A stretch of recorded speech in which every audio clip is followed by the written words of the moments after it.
శ్రీ గురుభ్యో నమః. స్త్రీ శక్తి ఛానల్లో ప్రతిరోజు మనం ఒక మంచి మాట మాట్లాడుకుంటున్నాం. మన రాష్ట్రాలు, మన దేశాలు, మన భారతదేశం ముఖ్యంగా అన్నింటిలోకి ప్రాముఖ్యత దేనికి పొందింది భారతదేశం అనేది ప్రతి ఒక్కరూ ఆలోచిస్తే ఇక్కడ ఉండేది ఐకమత్యం. కానీ అది ఎవరిలో లేదు అనే ఒక కొరత, ఒక భావన మాత్రం ప్రతి ఒక్కళ్ళలో ఉంది.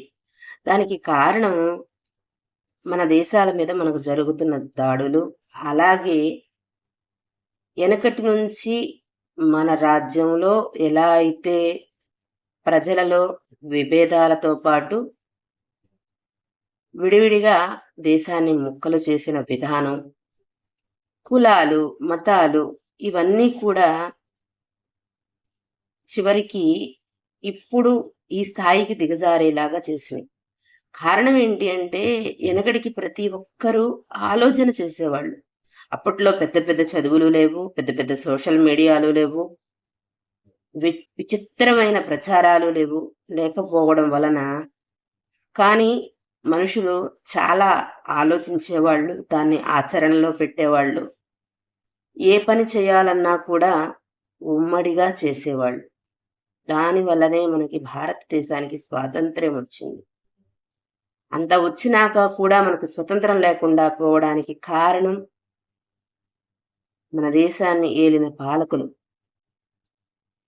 ఇవాళ కులాలు, మతాలు అడిగి మనుషుల్ని చంపుతున్నారు అని అంటే వాళ్ళకి భయం లేకపోవడం కాదు.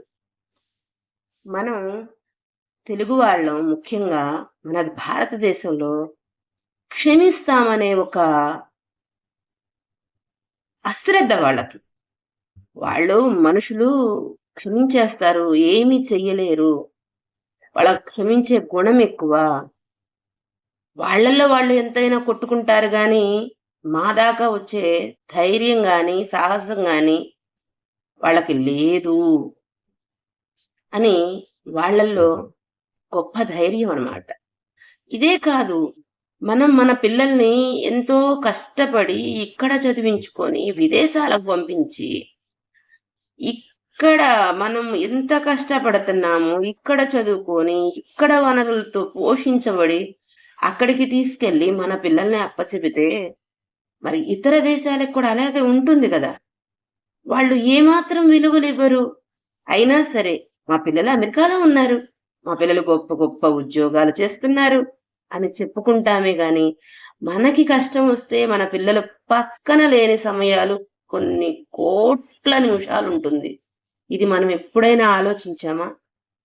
మన బిడ్డలకు మనం ఏం భవిష్యత్తులు ఇస్తున్నాము, మన భారతదేశానికి మన సంపదని ఏ విధానంలో వినియోగిస్తున్నాము, ఏనాడైనా మనం ఆలోచించాము? ఆలోచిస్తే ఇవాళ పర్యాటకుల మీద కూడా ఇంత దాడులు చేస్తున్నారు. ఈ రకమైన ఆ విపరీతమైన ఉద్రిక్తి వాతావరణంలో కూడా మన రాష్ట్రాల నుంచి, మన కేంద్రాల నుంచి మనం ఏం మెసేజ్ మనం తీసుకుంటున్నాము, వాళ్ళకు మనం ఏం మెసేజ్ ఇస్తున్నాము అనేది కూడా కనీసం మనం ఆలోచిస్తున్నాము. ఆలోచన చెయ్యాలి. అది ఖచ్చితంగా ప్రతి భారతీయ పౌరుడికి అవసరం. ఇక్కడ కుల మతాలకు అతీతంగా పుట్టి అన్ని కులాల వాళ్ళు పెరిగారు, అన్ని మతాల వాళ్ళు ఉన్నారు. ఇక్కడ ఉన్నది అందరూ కూడా భారతీయులే. ఇక్కడ ఉన్నది మొత్తము హిందువులే. ఇందులో కులాలు తేకండి. కులాలు వృత్తులను బట్టి మాత్రమే ఏర్పడినవి. అదొకటి ప్రత్యేకించి ప్రతి ఒక్కరు గుర్తుంచుకోండి.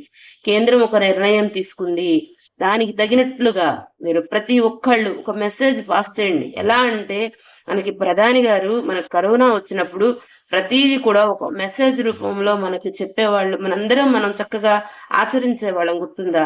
అలాగే ప్రతి ఒక్కళ్ళు కూడా ఒక మెసేజ్ రూపంలో పెట్టండి. ఖచ్చితంగా కేంద్రానికి, రాష్ట్రాల నుంచి కూడా మనం ఏం చెప్పించాలో చూడండి. ఎక్కడా కూడా మన దేశం కాని వాళ్ళు మన దేశంలో ఉండడానికి వీల్లేదు. అంత గట్టిగా పట్టుపట్టి పోరాడాలి. ఇది అందరికీ అవసరం. రేపు భావితరాలకు ఇంకా ఖచ్చితంగా అవసరం. ఇవాళ మనం పనిచేస్తేనే రేపు మన పిల్లల దాకా ఇటువంటి వాతావరణం రాకుండా ఉంటుంది. ఇది ప్రతి ఒక్కళ్ళు ఖచ్చితంగా గుర్తించాలి. ఇదే కాదు, మన బిడ్డలు మన దేశాలు దాటి వేరే దేశాలకు వెళ్ళి వాళ్ళు పనికిరాని వాళ్ళలాగా బ్రతకకూడదు. అన్నీ కూడా మన దేశంలోనే. అన్నింటికన్నా మన దేశం ముందున్నప్పుడు మన దేశంలో మన పిల్లలు ఉండకుండా వేరే దేశాలకు వెళ్ళాల్సిన అవసరం ఏంటి? దానికి కావలసినవి కూడా ఇక్కడ కేంద్రాల నుంచి, రాష్ట్రాల నుంచి ప్రతి ఒక్కరూ అడగండి. ఖచ్చితంగా మెసేజ్ రూపంలో ఖచ్చితంగా కూడా ఏదైనా సరే, ఏ విషయమైనా సరే మనం అడిగితేనే వస్తుంది. మనం చెయ్యాలి అనే సంకల్పం చేస్తేనే దాన్ని నెరవేర్చుకోగలుగుతాము. ఇది అందరికీ అవసరం. ప్రతి ఒక్కరూ కామెంట్ రూపంలో పెట్టండి. ప్రతి ఒక్కరూ కూడా షేర్ చేయండి. ప్రతి ఒక్క విషయాన్ని కూడా క్లుప్తంగా ఏదైనా సరే మన నోట్లో నుంచి ఒక మాట వచ్చినా, మన ఫోన్‌లో నుంచి ఒక మెసేజ్ పెట్టినా అది దేశానికి, మన కుటుంబానికి, మన రాష్ట్రానికి ఆదర్శంగా ఉండాలి. అంత గొప్పగా పనిచేద్దాం. మన భారతదేశాన్ని, మన సంపదని మనం జాగ్రత్తగా మన బిడ్డల్ని, మన భవిష్యత్తుని కాపాడుకుందాం. స్వస్తి.